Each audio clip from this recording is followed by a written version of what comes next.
Hello friends, welcome to Honey GS classes. 5th November daily current affairs with GS friends. ఇందులో మనకి 6th November Eenadu paper and Express paper కలిసింది. Hindu paper మనకి రేపు discuss చేస్తాం. మొత్తం ఈరోజు 13 ఆర్టికల్స్ ఉన్నాయి. So first 5th November very famous day of importance ఉన్నది. So world tsunami awareness day అని చెప్పేసి జరుపుకుంటాము. సో సునామీ అవేర్నెస్ డే అని చెప్పేసి గుర్తుపెట్టుకోవాలి. దీని థీమ్ కూడా మనకి అవసరము. థీమ్ ఏంటి అంటే fighting inequalities for resilient future అని చెప్పేసి తీసుకోవడం జరిగింది. రెసిలెంట్ ఫ్యూచర్ అంటే మనకి సుస్థిరమైన భవిష్యత్తు వస్తుంది. సుస్థిరమైన భవిష్యత్తు కోసము అసమానతల మీద యుద్ధము అని చెప్పేసి ఈ థీమ్ తీసుకోవడం జరిగింది. సో మనకి నెంబర్ ఆఫ్ డేస్ ఉంటాయి, అన్ని డేస్ థీమ్ అవసరం లేదు. సో అందులో మనకి నవంబర్ 5th అయితే వెరీ వెరీ ఇంపార్టెంట్, గుర్తుపెట్టుకోవాలి. నెక్స్ట్ నేపాల్లో భూకంపం అనేది వచ్చింది. సో మనకు భూకంపం వచ్చినప్పుడు క్వశ్చన్స్ ఎలా వస్తాయి అంటే జనరల్గా భూకంప కేంద్రము, సో ఎపి సెంటర్ ఎక్కడ అని చెప్పేసి వస్తుంది. సో ఎపి సెంటర్ మనకి రామిదండ దగ్గర ఉన్నది. సో భూకంప తీవ్రత 6.4 అని చెప్పేసి ప్రజెంట్ అయితే 157 మెంబర్స్ మరణించారు. సంఖ్య మనకి పెరగవచ్చు. ఈ టీఎస్పీఎస్సీ మనకి నెంబర్స్ మీద ఫోకస్ చేస్తుంది కాబట్టి 150+ అని చెప్పేసి గుర్తుపెట్టుకోవాలి. సో నేపాల్లో చూస్తే రామిదండ అని చెప్పేసి ఎపి సెంటర్ ఇది. సో మనకి ఫోకస్ అంటే భూకంపం జనించిన ప్రాంతము, మన తరంగాల రూపంలో వెళ్ళి సో ఉపరితలం మీద ఉన్న ప్రాంతం దగ్గర మనకి భూకంప కేంద్రము అని చెప్పేసి పిలుస్తాం. సో రామిదండ అని చెప్పేసి ఈ ప్లేసెస్ ఇన్ న్యూస్ అని చెప్పేసి మనం గుర్తుపెట్టుకోవచ్చు. కొన్నిసార్లు ఏమవుతుందంటే మ్యాచింగ్ పర్పస్లో రామిదండ ఇటువైపు ఇచ్చి అటువైపు నేపాల్ అని చెప్పేసి కూడా ఇస్తే ఇవ్వచ్చు. ఒక 4 దేశాలు 4 ప్లేసెస్ ఏవైతే వార్తల్లో ఉన్నాయో అటువంటి ఇస్తే ఇవ్వచ్చు. సో మనకి ఇన్ఫ్యాక్ట్ నేపాల్లో 2015లో వచ్చిన భూకంపం కారణంగా 8,000 మందికి పైగా మరణించారు. అయితే 2015 అనంతరము సో నేపాల్ దేశంలో 2వ అత్యంత ఘోరమైన విపత్తు అని చెప్పేసి ఈ నేపాల్ రామదండ భూకంపాన్ని పిలుస్తున్నాం. సో నెక్స్ట్ ఇది సిఆర్పిఎఫ్ కోబ్రా యూనిట్ అని చెప్పేసి మనకి వార్తల్లో ఉన్నది.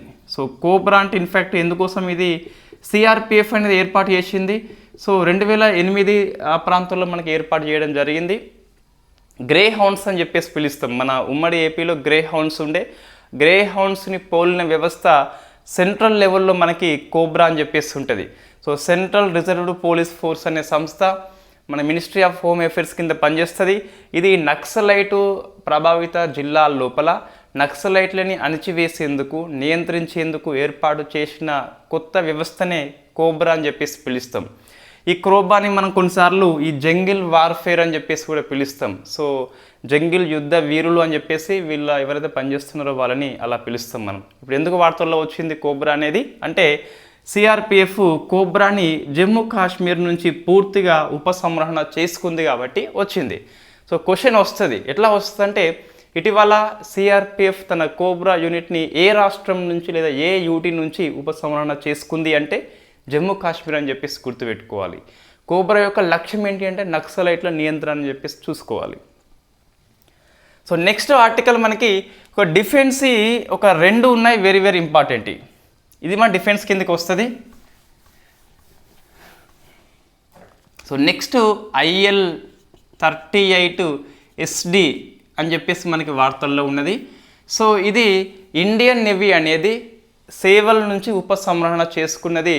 ఇన్ఫ్యాక్ట్ మనకి 46 ఇయర్స్ సర్వీస్ అందించింది. 1977 లోపల మనము ఇండియన్ నేవీ తీసుకున్నది. సో ప్లస్ 46 ఇయర్స్ అంటే మనకి 2023 వస్తుంది. సో 2023 మనకి అక్టోబర్ లాస్ట్ డేన ఇది సేవల నుంచి తప్పుకుంది కాబట్టి సో ఇది మనకు IL-38SD అని చెప్పేసి వార్తల్లో ఉన్నది. So what is the IL-38SD అంటే ఇది భారతదేశంలో మారిటైమ్ పెట్రోల్ ఎయిర్ క్రాఫ్ట్ అంటే ఏంటి, మనకి సముద్ర గస్తీ విమానం అని చెప్పేసి పిలుస్తాం. సముద్రాన్ని గస్తీ కాస్తుంది, సో పెట్రోలింగ్ చేస్తుంది. ఇది ఎయిర్ క్రాఫ్ట్, మారిటైమ్ అంటే మన సముద్రం అని చెప్పేసి వస్తుంది. సో సముద్ర గస్తీ విమానం అనేది 46 ఇయర్స్ అనంతరము ఉపసంహరణ చేసుకుంది కాబట్టి సో మనం గుర్తుపెట్టుకోవాలి IL-38SD అని చెప్పేసి వార్తల్లో ఉంది.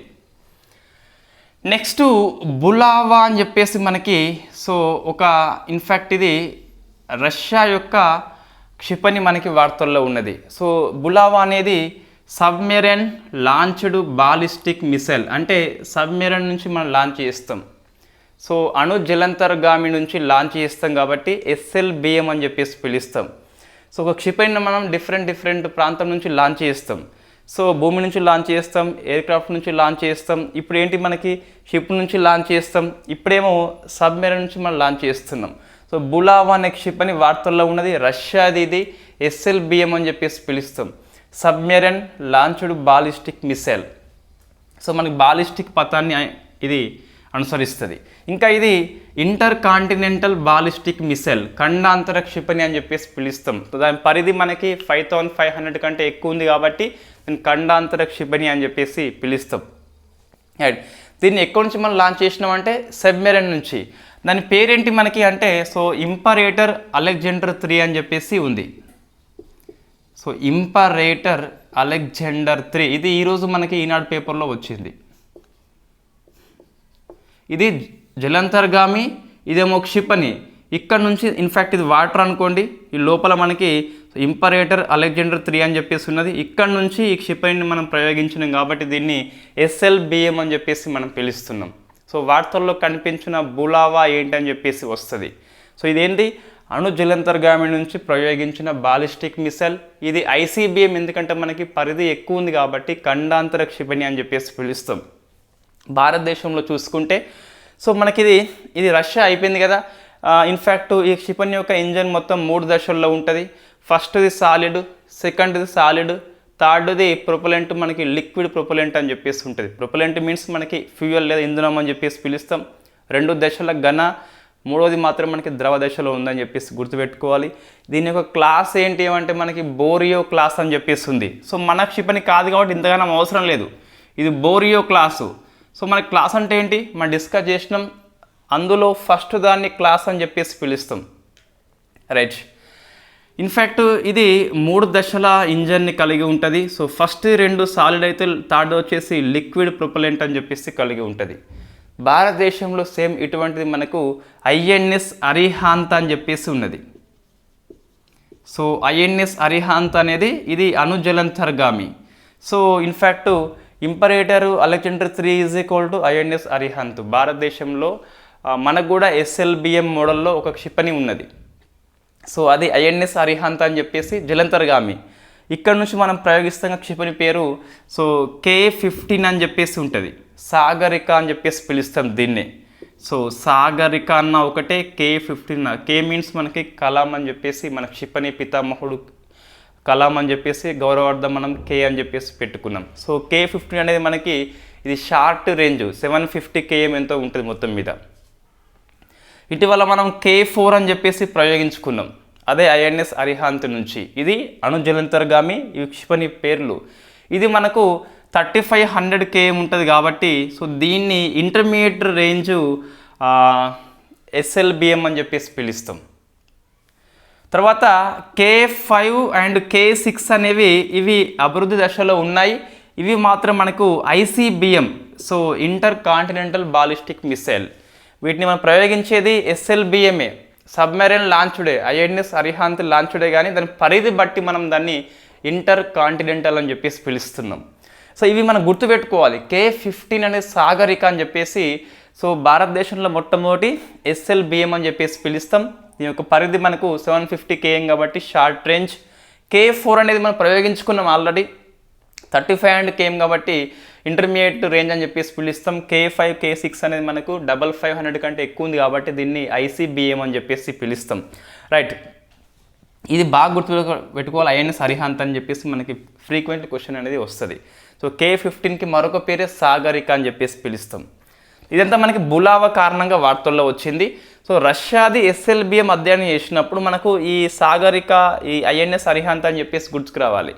సాగరిక ఈజ్ ఈక్వల్ టు బులావా, క్షిపణి పేర్లు అవి. ఏ రకం అంటే SLBM, ఆ S అంటే మనకి సబ్మెరైన్ అని చెప్పేసి పిలుస్తాం. సో అక్కడ రష్యాలో చూస్తే ఇంపరేటర్ అలెగ్జాండర్ 3 అని చెప్పేసి ఉంటే ఇక్కడనేమో INS అరిహాంత్ అని చెప్పేసి ఉంది. సో నెక్స్ట్ ఈ కొలిన్స్ డిక్షనరీ అని చెప్పేసి వెరీ ఫేమస్. ఆక్స్ఫర్డ్ డిక్షనరీ ఉంటుంది, మనకి కొలిన్స్ డిక్షనరీ అని చెప్పేసి ఉంటుంది. 2023లో సో వర్డ్ ఆఫ్ ది ఇయర్గా ఆర్టిఫిషియల్ ఇంటెలిజెన్స్ని ప్రకటించింది. సో ఏఐ అని చెప్పేసి ప్రకటించింది. సో మన కృత్రిమ మేధ అని చెప్పేసి పిలుస్తాం. నెక్స్ట్ పన్నా టైగర్ రిజర్వ్ అని చెప్పేసి మనకి వార్తల్లో ఉన్నది. సో వెరీ ఫేమస్ క్వశ్చన్ అండి ఇది. సో ఎందుకు వార్తల్లో వచ్చిందంటే కంబోడియా దేశస్తులకి ఈ టైగర్ రే ఇంట్రడక్షన్ ప్రాజెక్టు మీద ట్రైనింగ్ ఇస్తున్నారు ఈ పన్నా టైగర్ రిజర్వ్ లోపల. సో మనకి ఇది ఇండియన్ ఎక్స్ప్రెస్ ఆర్టికల్. ఇది మధ్యప్రదేశ్లో ఉంటుంది మనకి పన్నా టైగర్ రిజర్వ్ అని చెప్పేసి. ఎందుకు వార్తల్లో వచ్చింది? ఈ టైగర్ రిజర్వ్ లోపల కంబోడియా దేశస్తులకి సో దేనికోసం ట్రైనింగ్ అంటే టైగర్ రే ఇంట్రడక్షన్ పునఃప్రవేశం మీద ట్రైనింగ్ ఇస్తున్నారు. ఎందుకోసం అంటే కంబోడియా దేశం లోపల సో టైగర్స్ పూర్తిగా అంతరించిపోయినాయట. సో అఫీషియల్గా ఈ కంట్రీ అనేది 2016లో టైగర్స్ అంతరించినట్లుగా ప్రకటించింది. తర్వాత టైగర్ యొక్క పునఃప్రవేశం కోసం ప్రయత్నాలు చేసింది. అంతిమంగా భారతదేశంతో ఒప్పందం చేసుకున్నది.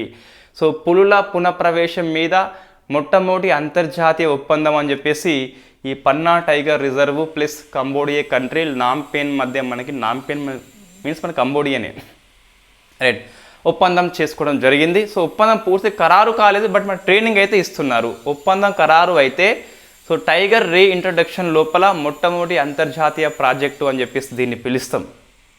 రైట్ మరి భారతదేశంలో మొత్తం మనకి 55 టైగర్ రిజర్వ్లు ఉన్నాయి. 55 ఉన్నాయి కదా.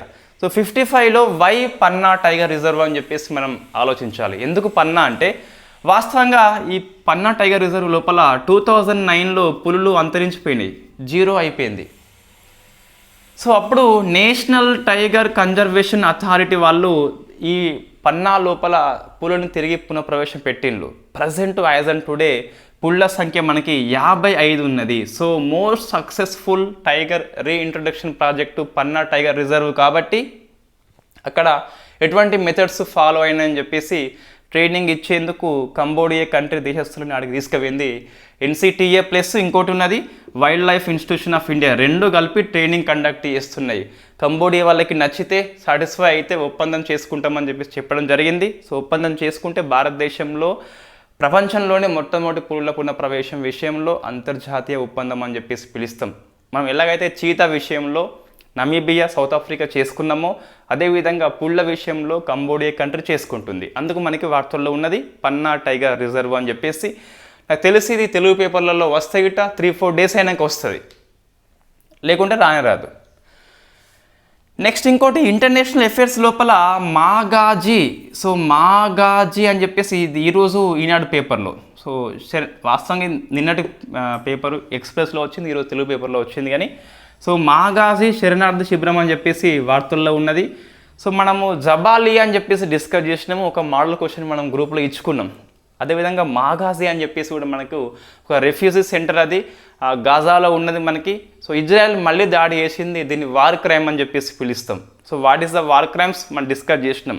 సో వార్ క్రైమ్ అనేది వేరు, క్రైమ్ అగెనిస్ట్ హ్యూమానిటీ వేరు అని చెప్పేసి డిస్కస్ చేసినాం మనం జబాలియా శిబిరం మీద దాడి చేసినప్పుడు.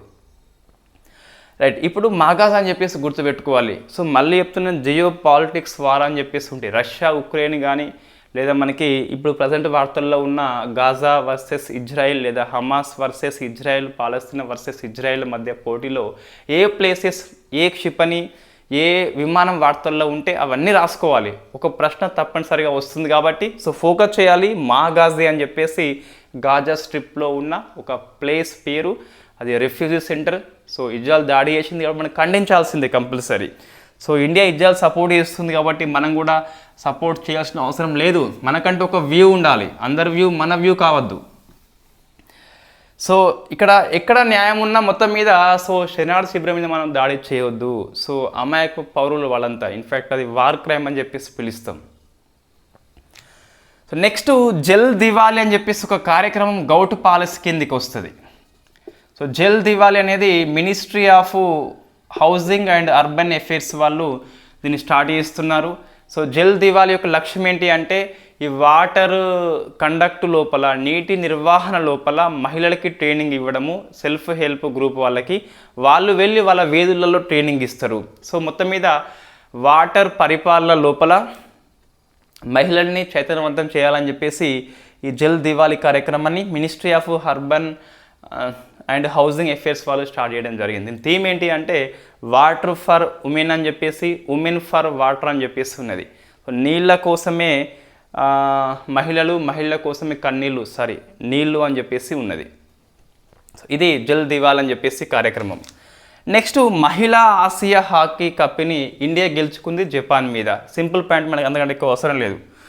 నెక్స్ట్ ఒక 2 సమ్మిట్స్ వార్తల్లో ఉన్నాయి, బట్ సమ్మిట్స్ మనకు పూర్తి కాలేదు. ఒకటి వరల్డ్ టెలికమ్యూనికేషన్ స్టాండర్డైజేషన్ అసెంబ్లీ అని చెప్పేసి 24లో ఇండియా హోస్ట్ చేస్తుంది, అందుకు మనకి వార్తల్లో వచ్చింది. వరల్డ్ టెలికమ్యూనికేషన్ స్టాండర్డైజేషన్ అసెంబ్లీ అని చెప్పేసి, వాస్తవం WTSC అంటే ఏంటంటే ఇంటర్నేషనల్ టెలికమ్యూనికేషన్ యూనియన్ యొక్క పరిపాలనా సమావేశమే WTSCA. ఇది వాస్తవంగా 20 ప్రాంతంలోనే ఇండియా హోస్ట్ చేయాల్సి ఉండే, కోవిడ్-19 కారణంగా వాయిదా వేస్తే 22లో దీన్ని జెనీవా అనేది హోస్ట్ చేసింది. కాబట్టి 24లో మళ్ళీ ఇండియానే హోస్ట్ చేస్తుంది. కన్ఫ్యూజ్ కావద్దు, 20లో ఇండియా హోస్ట్ చేయాల్సి ఉండే, కోవిడ్-19 వచ్చింది కాబట్టి వాయిదా పడింది.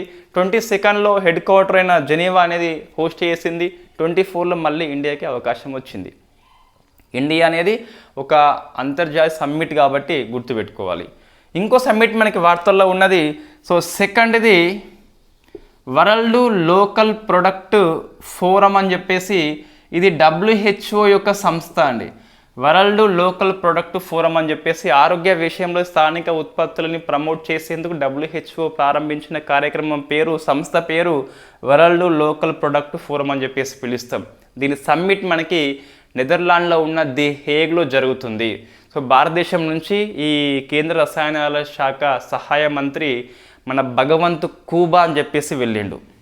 ఇవి పోయింది ఎవరు? భగవంత్ కూబా అని చెప్పేసి, ఇవన్నీ ఫ్యాక్ట్ బిట్సే వెళ్ళిండు. నెక్స్ట్ సురేంద్ర కుమార్ అధానా అని చెప్పేసి మనకి వార్తల్లో ఉన్నాడు. ఇతను UNO యొక్క పరిపాలన మరియు బడ్జెట్ యొక్క సలహా మండలిలో సభ్యుడిగా చోటు వచ్చింది. ఎవరికి? మన సురేంద్ర కుమార్ అధానా అని చెప్పేసి ఉన్నాడు. ఇతనికి UNO యొక్క అడ్మినిస్ట్రేటివ్ అండ్ బడ్జెట్ యొక్క అడ్వైజరీ బోర్డులో మెంబర్గా వచ్చింది. మొత్తం మనకి ఈరోజు 13 ఆర్టికల్స్ వార్తల్లో ఉన్నాయండి. అన్ని ఫ్యాక్ట్ బిట్సే కాబట్టి ఎక్కువ విశ్లేషణ అవసరం లేదు. మనకి సునామీ అవేర్నెస్ డే అని చెప్పేసి November 5th, tsunami awareness day అని చెప్పేసి November 5th మనం జరుపుకుంటున్నాము. దీని యొక్క థీమ్ ఏంటి అంటే fighting inequality for resilient future అని చెప్పేసి పిలుస్తాం. రెండవది నేపాల్లో భూకంపం వచ్చింది. రామిదండ ఎపిసెంటర్ అని చెప్పి 6.4 157 మెంబర్స్ మరణించిన 2015 తర్వాత రెండవ అతిపెద్ద భూకంపము. CRPF కోబ్రా యూనిట్ని జమ్మూ కాశ్మీర్ నుంచి మనము తప్పించినము. IL-38 SD అని చెప్పేసి వార్తల్లో ఉన్నది. ఇది ఒక మారిటైమ్ పెట్రోల్ ఎయిర్ క్రాఫ్ట్ అని చెప్పేసి పిలుస్తాం. 46 ఇయర్స్ సేవలు అందించింది. 1977 నుంచి సర్వీస్లో ఉన్నది. బులావా ఒక SLBM అని చెప్పేసి పిలుస్తాం. దీన్ని ఇన్ఫ్యాక్ట్ మనకి ఇంపరేటర్ నుంచి ప్రయోగించడం జరిగింది. INS అరిహాంత్ అని చెప్పేసి భారతదేశంలో K-15, K-4, K-5, K-6 అని చెప్పేసి ఉంది. కొలిన్స్ డిక్షనరీ లోపల వర్డ్స్ ఆఫ్ ది ఇయర్గా AI ఎన్నికైంది. పన్నా టైగర్ రిజర్వ్ కంబోడియాతోని ఒప్పందం చేసుకోవడం జరిగింది. టైగర్ యొక్క రీఇంట్రడక్షన్ ప్రాజెక్టు కోసము కంబోడియా దేశము దీన్ని సంప్రదించింది. వై? బికాస్ పన్నా అంటే ఇక్కడ సక్సెస్ఫుల్ అయింది కాబట్టి పన్నా తీసుకున్నది. National tiger conservation authority, wild life institution of India రెండు సంయుక్తంగా కండక్ట్ చేస్తున్నాయి. మాగాజీ ఫ్రమ్ గాజా స్ట్రిప్ అని చెప్పేసి వార్తల్లో ఉన్నది. జల్ దివాళీ ప్రోగ్రామ్ వాటర్ యొక్క అడ్మినిస్ట్రేటివ్ లోపల మహిళలని యొక్క భాగస్వామ్యం అందించేందుకు ministry of housing and urban affairs వాళ్ళు దీన్ని లాంచ్ చేయడం జరిగింది. దీని థీమ్ ఏంటి? Water for women, women for water అని చెప్పేసి పిలుస్తాం. మహిళా ఆసియా హాకీ ఛాంపియన్ ట్రోఫీ రాంచీలో ఫైనల్ జరిగింది. ఇండియా గెలుచుకుంది జపాన్ మీద. World telecommunication standardization assembly summit 24 లోపల ఇండియా హోస్ట్ చేస్తుంది. 20లో కండక్ట్ చేయాల్సి ఉండే, కోవిడ్ కారణంగా వాయిదా పడితే 22లో జెనీవా అనేది హోస్ట్ చేయడం జరిగింది. Second world local product forum WHO ఏర్పాటు చేసింది. దీని యొక్క సమ్మిట్ మనకి ది హేగ్ కండక్ట్ చేస్తుంది. ఇండియా నుంచి కెమికల్స్ మినిస్ట్రీ యొక్క సహాయ మంత్రి భగవంత్ కూబా అని చెప్పేసి పోయిండు. సురేంద్ర కుమార్ అధాన్ అని చెప్పేసి యుఎన్ఓ యొక్క అడ్మినిస్ట్రేటివ్ అండ్ తర్వాత బడ్జెట్ యొక్క అడ్వైజరీ బోర్డులో మెంబర్గా అయితే వచ్చిండు. ఇది మనకు నవంబర్ 5th కరెంట్ అఫైర్స్. 6లో ఇండియన్ ఎక్స్ప్రెస్ అనేది యాడ్ అయ్యింది. సో హిందూ మనకి పెండింగ్ ఉంది, రేపు దాన్ని యాడ్ చేస్తే సరిపోతుంది. Thank you very much. మనకి రివిజన్ సిరీస్లో ఇంకా 3 అంశాలు మాత్రమే ఉన్నాయి. గౌట్ policy, art and cultural, international affairs అని చెప్పేసి నెక్స్ట్ సండే మళ్ళీ 3 క్లాసులు ఒకే రోజు ఉంటాయి. Thank you very much.